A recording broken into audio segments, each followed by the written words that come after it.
Right now is the one moment that matters. Right now is the time to act on what's next. Don't just think about your future. Own it. Right now. You know you have a dream. Now you have to make it a reality. Move forward with a degree that can help you achieve your next success, however you may define it.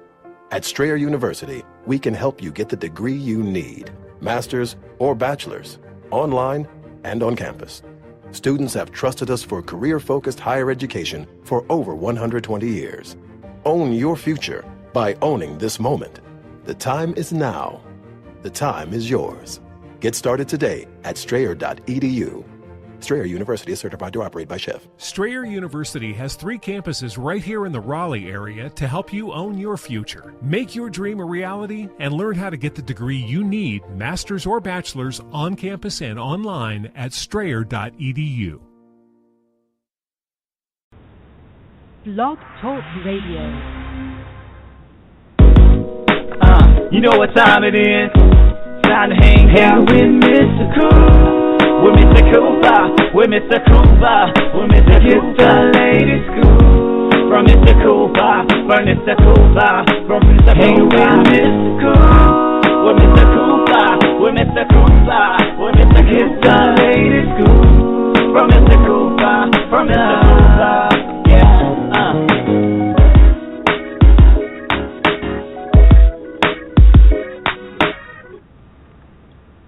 Welcome to the Big Scoop of Coop. I'm your host, Coop. And today on the show, we will actually have Derrell White coming on the show in a few minutes. Basically, this guy's a comedian. He's actually doing this thing real hard. Comedian, actor, names of many, from the Wicked series of Michael Stanton, one of the main characters in the Wicked series, up to being a comedian all around the world. I mean, this guy is doing it big, guys. You have to make sure that you actually catch on to this guy, hear this guy out, see what this guy is up to. I mean, he's doing amazing things. So I just want to let everybody know what's going down. We're actually doing this thing right now live on the Big Scoop with Coop. So, you know what? All right, introduce this guy. We're going to bring this guy on right to our host. You know how it goes down. Derrell White, welcome to the show. Hey, what's going on there, Coop? Hey, man, you know I'm chilling as always, man. Man, it's a pleasure having you on the show. Thank you for coming. Oh, no problem at all, man. I wouldn't miss it. Yes, sir. Yes, sir. I was telling the world right then, you know, a lot of things that you're doing, you know, being on stage and doing your comedy routines and meeting so many people, doing so many things. And, you know, on this show, we always start from the beginning. We always talk about how you actually started your career, your success, and you give advice how to actually start this career. So, not further ado, let's go on to start this thing off. Derrell? All right. Yes, sir. All right. At what age did you realize that you wanted to become an actor? Well, you know, I mean, I always grew up, you know, I'm from the South, so pretty much, you know, we was either outside playing or you was watching television in the house and sitting being quiet. So really I didn't really think about being an actor, but I always, I mean, at an early age, probably 6, 7 years old, we would watch stuff and then we would go outside and play and imitate the people that we saw on TV. You know, really didn't even know what acting was. It was just, you know, you imitating somebody, you know. And just over the years, I've gotten real good at it, memorizing lines to movies and stuff, to the point, you know, I was like, man, I wonder how I can do that. You know, I'm from North Carolina. You know, I'm far from Hollywood, so I never realized I would actually be able to do it. You know, but it was at an early age, man, very early age, about 5, 6 years old. I always, you know, just thought about it. Wow. Okay. Well, you know, not only that you're an actor, you know, I mean, Derrell, we've been around each other plenty of times, man, and I don't think there's one time I ain't been around you where I didn't crack up. Seriously. How did the comic side come on you? How did this happen? Well, I mean, I always, like I said, at a young age, imitating people, television shows and stuff, Sanford and Son, Good Times, That's My Mama, the Jeffersons. I mean, everything, and it was always the main character who I would always try to imitate, and I would do it in front of family and friends. Whenever I have a big family, so everybody, majority of the people in my family had a talent, and most of their talent was singing. I didn't think I could sing, but I can. I know I can cook food, so it was like I would get up when everybody take turns singing songs and stuff, and everybody, ooh, hallelujah, you sound good, girl, boy, boom, boom, boom. And I didn't have no song to sing. I didn't feel I could sing, so I would recite jokes, Richard Pryor jokes, and try to clean them up a little bit, because, I did have my aunts and uncles around. Right. I didn't want to do all that cussing. But I did. That's how I started, by imitating them in front of family, and it just, as I got older, years went on, I just, I joked about family. You can talk about family. Nobody get mad and want to cut you. So, it was always, I get up and imitate my grandma. Oh yeah, grandma would do this and say that, and I would do it to a T. Everybody was like, oh gosh, that's grandma right there. I mean, the way you look, the way you talking, the moving, and everything. So it started like that, but it took years of when I was in the military, people. I would meet people all over the world. Everywhere I went, people thought I was a comedian, and I would tell them, no, I'm a soldier. I'm in the Army. They're like, what? Oh, we thought you was a comedian, an entertainer, because you're funny. And it just went in one ear out the other. Now, it just finally, when I, finally settled down and got my career going, my day job, people started to tell me even more on my job, oh, you're funny, man. You need to be on stage. So, in 2006, I, had a little disagreement with my wife at the time, and kind of I went on stage upset and mad, and instead of going out to the dance club and getting my dance on with women, I decided to go to the comedy club and try to laugh that off. And I end up, going on stage and just improv for about 5 minutes, and I had the waiting staff and the owner of the club laughing so hard, they asked me to come back the next week. So that's pretty much where it started. Oh, wow. Wow. Okay. A lot of people have different ways to actually blow off steam. And what, the way you did it, that's great, because, I mean, who knew that day or night that you went out there, that it would actually transition to what you're doing today. And, I mean, oh, yeah. You're blowing up, man. You're definitely blowing up. Now, here's one thing, and we're going to talk about this later on, but I'm going to bring it up just briefly. You're in the Wicked series. Sins of the Wicked, Sons of the Wicked, and everything. You're doing your thing, Mr. Michael Stanton. If you don't know what I'm talking about, people all over the world that's listening right now, make sure you watch the Wicked series, and we're going to talk about it in a minute. But, Derrell, do you feel more comfortable being on stage as a comedian or actually doing a role in a movie? Actually, I'm comfortable anytime. I mean, I've done stage plays, I've done gospel comedy, clean comedy, club comedy, movies, short films, feature films. So, I mean, it's just my personality. It's me. I'm comfortable. Honestly, I've never been nervous of doing a show or taking on that. How can I say it? Taking on that challenge. I look at it as I just go out and do me. I be me. And you're either going to like me or you're going to hate me.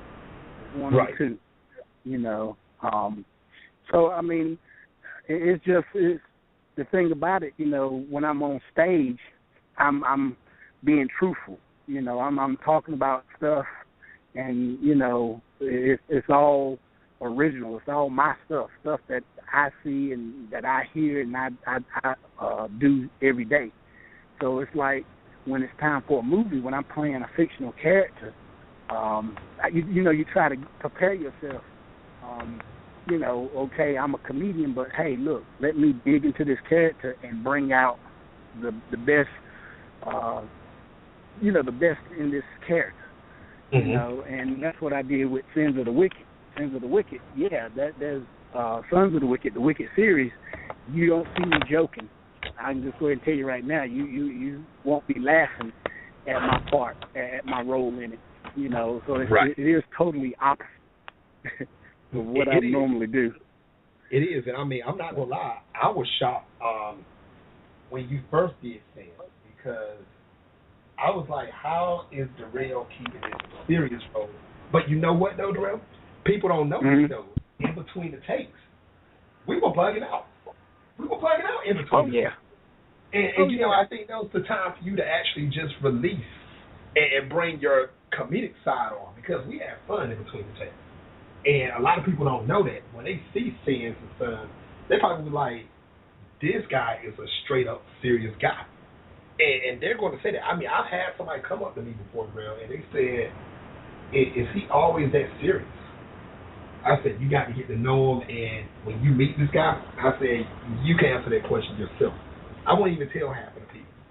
I just let that persona go, because, you know, that brings in the movie a little bit more. So that's what I like. It sure does. Now, let me ask you this. What level of patience do you need to have to deal with being in a movie? I'm sorry? You said patience? Yes. What level of patience do you need? Do you have to have inside of yourself when you're dealing with a movie, shooting a movie, being in the movie? What type of patience do you need personally? Like, do you have to have a high level of patience? Well, I mean, you know, it's really fun. You know how they say if you love what you're doing, it's not really work. And I really love what I do. Everything I do, I love what I do. That's why I'm able to do so much and take on more responsibility, because, you know, it's hard being a producer, co-producer, and actually, you know, being behind the camera and in front of the camera. You know, I'm not a director, but in a sense I am, because I'm directing that character. You know, I have to play this character, so the director behind the camera, so he can see me, and when he sees what he likes and what he don't like, he correct me on, or he'll give me a direction, but I have to direct myself to do a better job, or to bring out that emotion, or that line, bring it out a way that's convincing. So you have to have a lot of patience, you know, doing what you do. You wear a lot of hats, you know, and like you said, some people cannot do that. You know, you have to be what they call a method actor, somebody who stays in character all the time, even when they're not on the camera. You know, they're walking around acting like that character. You know, me, I can turn it on and off. You know, I can be Michael Stanton when that camera goes on. When the camera goes off, I'm Derrell. I'm Jay Derrell. And when I'm not on that stage as Jay Derrell, I'm just Derrell. You know, the officer. You know, the father, the husband, the brother, the cousin. You know, the nephew. You know, I have many titles. So, you know, you do really have to be patient if you're gonna wear all those hats. That's very true. That is very true. Now, I want you to clear up a rumor for me, Derrell. Is it true during the taping of the first episode, Sins of the Wicked, is it true that you had to stay up for a few days and then go to sleep?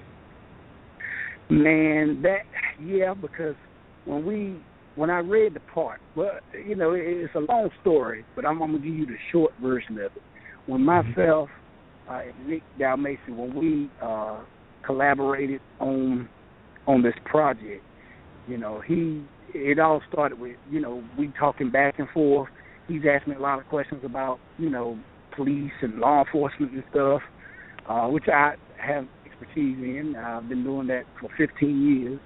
And it got to the point where I was wondering why he asked me all this. So finally he told me, he wrote a script, and we looked at the script, you know, and I was like, man, we got to do this. We got to do this.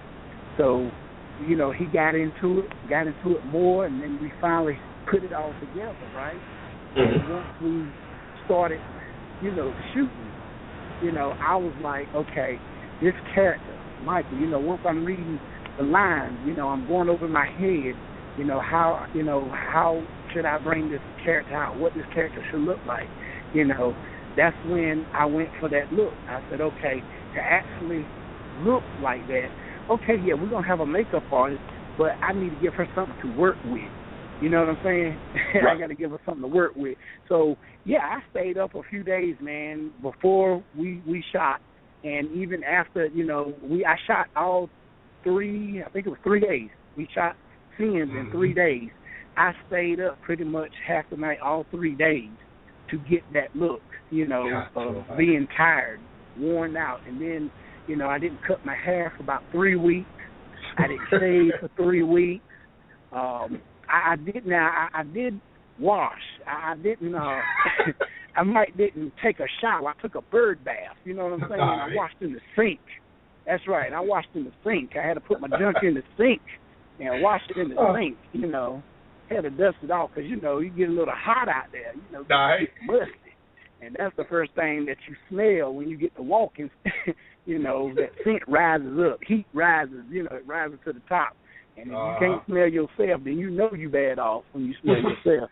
So pretty much, yeah, I went, man, with no sleep. I didn't eat, so I was pretty much miserable. I was surprised I remembered my lines, you know what I'm saying?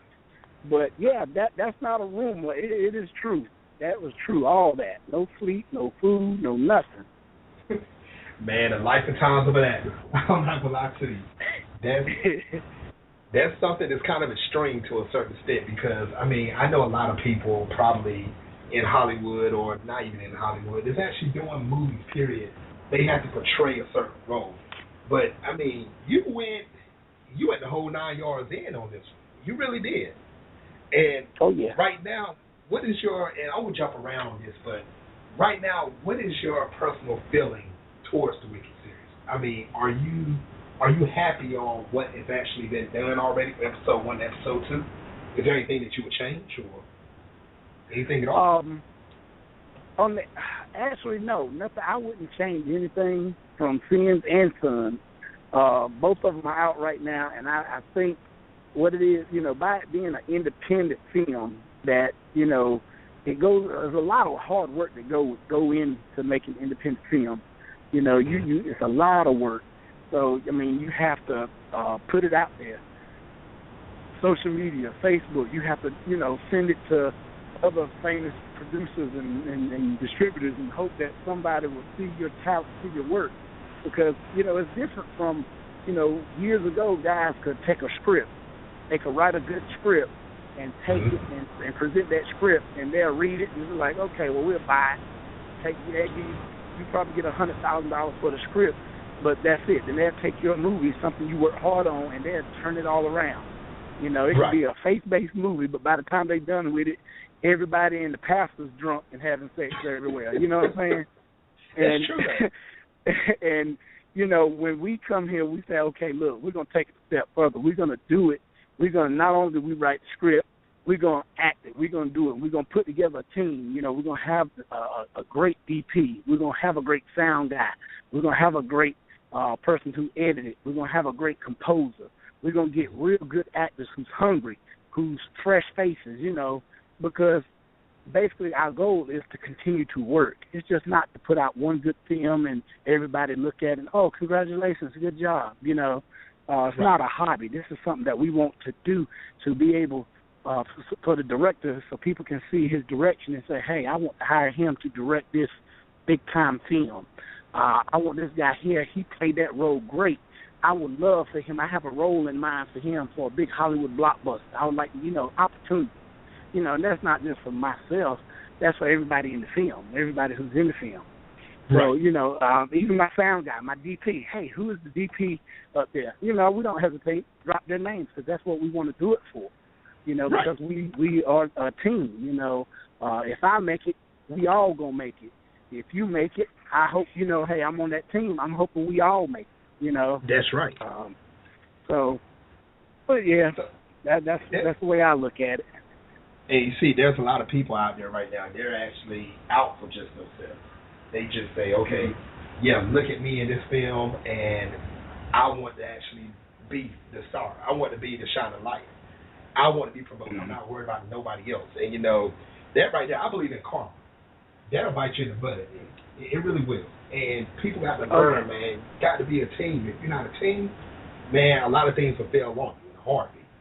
And that's one thing that, I wish that everybody had that same mindset as you when it comes to that. And don't get me wrong, if there's any actors or actresses that's listening right now, I'm not saying that you all are not doing that. I'm just saying there's some people out there that's got that mind frame. So I just congratulate you on that, Derrell. Now, Derrell, I'm going to back it up a little bit. Mm-hmm. Before the Wicked series, you was in a movie called Score. Mm-hmm. How would you, and I know you said that you're comfortable in every role, but right. Can you tell a difference in yourself between Scorn and the Wicked series? Not just serious versus comedic, but do you feel like that you're a better actor, or you're the same actor, or what? How do you feel in between those two movies? Well, two series. It was kind of funny because in Scorn, how that came about was my original role that I was auditioning for was a detective, and that detective only had like 2 lines. And my agent at the time, I went in to read for those 2 lines, and I ended up didn't get to read my 2 lines. It was like one little actress, she came in, she went in with Nick up in the room, and, she did her audition. They came back out. He said, hey, I'll see you such and such day, and I'm looking at him like, okay, I'm next. Let me say my 2 lines so I can get the hell up out of here. And he just looked over me like I wasn't even standing there. I'm 6 foot. At the time, I was about 250. So, I mean, how you going to just overlook me? Hello, I'm here for the audition. I need to say my 2 lines while I got it in my head, while I got it here. Come on, right. I'm telling my whole head.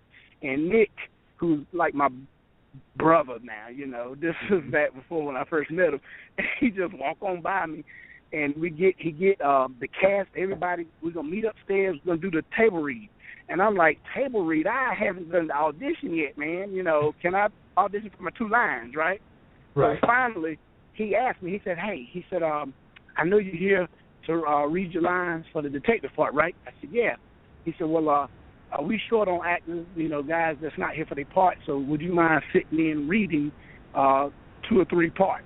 And I said, yeah, no problem. I mean, I drove from Raleigh to Greenville. I might as well get some time, I didn't really want it to be down there in 5 minutes and got to turn around and come on back. So I ended up sitting down, and it was like 4 roles that I read, doing the reading. And with Nick don't want you just to read it. He wants to feel it. He's sitting there with his eyes closed, and he's listening because he's directing. So he's trying to put the voices, and he wants you to act the role. He don't want you to sit there and just, say the lines or read it. He could have done that himself. So we all are acting it out. And there was this one role named Jamal, a guy named Jamal. And he had some funny lines in it. But I just, when I got to read it, I just felt it for some reason. I just felt it. It felt like that was me, because Jamal was a serious dude who he was basically, he would tell you the truth. He didn't pull no strings. He would tell you the truth. He was a true friend. And that's what he was doing. Even though it was comical, the stuff that he was, the advice and stuff he would tell his friend, but it was always, from the heart. He was telling the truth, he won't pull no strings. And that's how I am really in real life. But I do it in a comical way. It just comes out like that. And that's, with that role, I felt more at home. And they decided, hey, they felt the same way. Next thing I know, I end up playing that part instead of those 2 lines of being a detective. Exactly. And that's what I wanted to get to. Because, see, you came in for 2 lines, and look what happened. You was up there in scoring. So, and same thing as far as it goes for the Wicked series itself. You didn't come to read 2 lines. You came in and you blew the thing out the water. And I've seen the comments on YouTube and on Facebook and everything. I mean, everybody's commending you left and right, most definitely. And I'm telling everybody right now, guys, yes, I was talking about scoring, but I'm kind of jumping back and forth between scoring and the Wicked series, guys. So everybody that have not seen the Wicked series, go to www.youtube.com/The Wicked Series 1. Don't go right now because you listen to the show. But after this show, go check out episode 1 and check out episode 2. Now, Derrell, last week I had Nick on the show, and Nick told me that in his head he has up to 10 episodes in his head for this Wicked series that he's going to actually that he wants to actually get out with it. Now, let me ask you this: do you believe that the Wicked series can still go that strong through episode 10? You know what? I really believe it can, because we start shooting episode 3, and I actually went over the script, looking at the script, and this is the eighth revision of the script. See, one thing you got to learn about Nick. Nick can write it. Don't send me the first revision, because I know it's not done. Don't even send me the second or third one. You know, send me the one we're gonna shoot with, because I know, and even then it's gonna change a little bit. You know, but I have more of an idea of where you're going with the story and what you're doing. And I did. I kind of he did the 8th revision, and I actually printed it off today and read it, and it blew my mind. You know, the storyline. And like I was telling Nick earlier today in a conversation, I said I read the script, man, and I was sitting back and envisioning like I done with part 1 and part 2, Sins and Son, and I said, man, I think we have a hit, and this is just 3. And 3, I would just go ahead and tell you, 3 is going to end just with a shocker, just like 1 and 2. So therefore, yeah, there will be an episode 4. You know, he's already got that in his head, but he's actually waiting, because he you know, even though 3 is on paper, and we already, you know, storyboards, everything's ready, and we just wait for the day to shoot, he already got 4 in his head. And it's going to go, again, 5, 6. You know, only thing we need is funding. You know, a lot of this money that's been raised, you know, Nick paying out his pocket. You know, I've chipped in. I'm getting locations and, you know, acting in it. And a lot of people, a lot of actors, you know, we don't have the funds to go get A-listers, you know. We want to get some hungry talent, people who have talent and who wants to build a portfolio, or who wants to be a part of something that's special, you know. So, you know, if the finance can go, we can get 10 episodes easily. Because Nick he's a great writer, and like I said, you know, as long as we can get the people, you know, get talented people who want to be on the team, we can do it. And I mean, believe it or not, we have that already. I mean, shoot, I'm having fun on the set with it, man. You know, and it's like deja vu, because in the movie, y'all, and if Nick is listening, I'm not spoiling nothing, Nick. So I can see his eyes getting big right now because they're in the movie. So in the movie, Derrell is Michael Stanton, and I'm his assistant, Steve. Now, I don't know, Derrell, I need you to switch over to Michael Stanton role for a second, because I got a question. Okay. Okay. Why you keep leaving me in that daggone office? Well, Michael has some issues. When I say he has issues, he do things. Maybe not everything is not really ethical. You know, in law enforcement, you have to have strong ethics. And Michael, he was one of those officers who he's been an officer for a long time, and as a detective, he done seen and done things, you know, and it just wore down on him. And then with he has family issues, you know, dealing with a ill father and brothers and sisters, and you know, just he has family. You know, we all have family issues, you know, and basically, while him dealing with that, you know, he kind of in work, you know, high profile cases he's responsible for solving. He got issues, his personal demons, you know, so it's just, you know, he don't want to get Steve involved in that, you know. Help me out, you be my eyes in the office, my eyes and ears in the office, you know. Okay. He's still working on the case, but I'm out in the field, you take care of the office work, type. Okay. Oh, just making sure you didn't demote me and I didn't know. You know what I'm saying? That's what I'm trying to put you up. shoot, I think I might end up being a janitor or something. That's all I'm trying to make sure you ain't supposed to be all the way. That's all I want. Now, no, you still got the job. Thank you. Now, you know what's funny? I just want to share this with you. A friend of mine who's also in the film industry gave me a call, and he saw both episodes, and he was mad. He was like, "Man, I need to be your partner." I said, "I already got one. I'm sorry. I don't think Cooper likes somebody taking his spot." No. Whoever that missing person is, no, you're not taking my role, man. Let me have my little 5 minutes of fame. I like this. I'm telling you. Now, I'm going to do the same thing that I did to Nick. Now, I'm going to call out just a couple of names and just tell me how you felt about these people on set and the people just in person, because we're all like family now. You know what I'm saying? Right. So, the first name I want to call out, and she was my first guest on season 2, and that's Dana Williamson. How did you feel that she did in Sons and Sons, and even outside of, the camera? What's your personal feelings about it? Well, actually, it's funny. That was my first time working with Dana. She's very nice. She's a student of the game. She knew her lines. She came in. She put her input, because that's one good thing about Nick. Nick asked for input.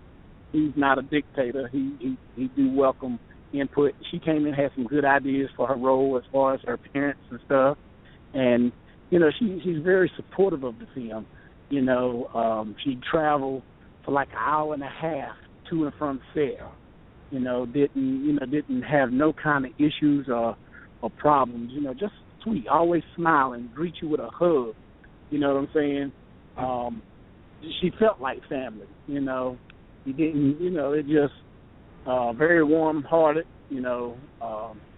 Got a good spirit about her, and we'll work with her again. No doubt. Any other project that I do, hey, she most definitely is going to be a part of it if she wants to be. That's how strongly I feel about her. She's family. She's a part of the team. Okay. Another lady I want to throw out. She had a small role in Sons. I believe you want to see more of her. That's my personal opinion. And that's Ayanna Johnson. Ooh, Ayanna Johnson. Beautiful. Dana's beautiful too. But Ayanna, I know when we was doing casting calls, and I was doing the casting, and I was receiving photos, the headshots, and the background of these actors. And when I saw this one picture that she's seeing, I kind of fell in love, had a little crush. I was like, oh my gosh, she is beautiful. She could be my sister, or she could be my love interest. She gonna be in my film. I don't care where she at. She gonna be in the film.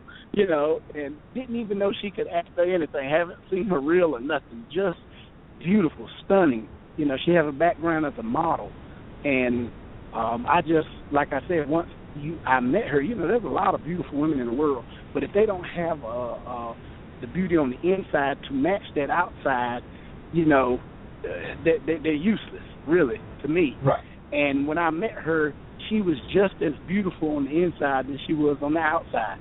Very caring, very giving of herself. I know she do a lot of charity work, humane missions and stuff, where she's thinking not about herself. She think about other people, people that's less fortunate. And that's what makes her even more beautiful. And I just love the fact that she comes in and she brings her talents, her skills, and, she's a gifted actress too. And I really support her, and like I said, she's family. She's on the team. So anything that I do, even if I was on a big Hollywood production and they looking for an extra, they looking for an actress, a model, or whatever, her name would be probably one of the first actresses, models I would recommend for any project. Wow. I don't know if you're listening or not right now, but hey, this is not scripted. It's coming straight from Derrell. Straight from his mouth. You heard it. Now, also, this guy I'm about to mention, he plays your brother in this film. It's Xander King, Mr. Corey. Yes. Corey is a good guy. We have a lot of things in common. You know, we deal with, you know, we gun enthusiasts. We like to collect guns and shoot guns and drive nice cars and motorcycles and stuff like that.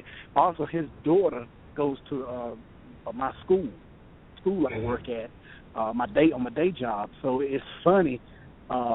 Just when I see her, I see him, and I talk to her every day. And I'm like, you know what? You know, your dad that's my brother. And she starts smiling and laughing because when we was on set, we just had that chemistry. You know, it felt like we was brothers. You know, so I mean, Corey's a great guy, hardworking guy. You know, again, we're family. You know, if I'm doing another movie, hey, we just gonna change him up, put some hair on his head, you know, dress him up different, you know, and he'll play that role. I mean, he's a great actor. You know, I like working with him. Yeah, he killed it in Sons. I will admit that he killed it in Sons of the Wicked. I mean, and then Derrell, have you seen that promo that was shot for Sons of the Wicked with from the cell phone angle? Yes.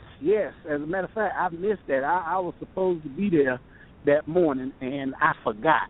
I overslept, but, you know, Nick called and told me, hey, we took that with one shot. I said, one shot? He said, one shot. And the thing was, behind that, we wanted to garner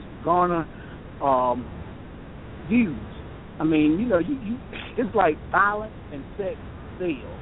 If, you know, you go on World Star Video or you see people putting up Do It for the Vine videos and you see stupid stuff, and I mean stupid, real stupid stuff, and they get millions of hits, hundreds of thousands of views.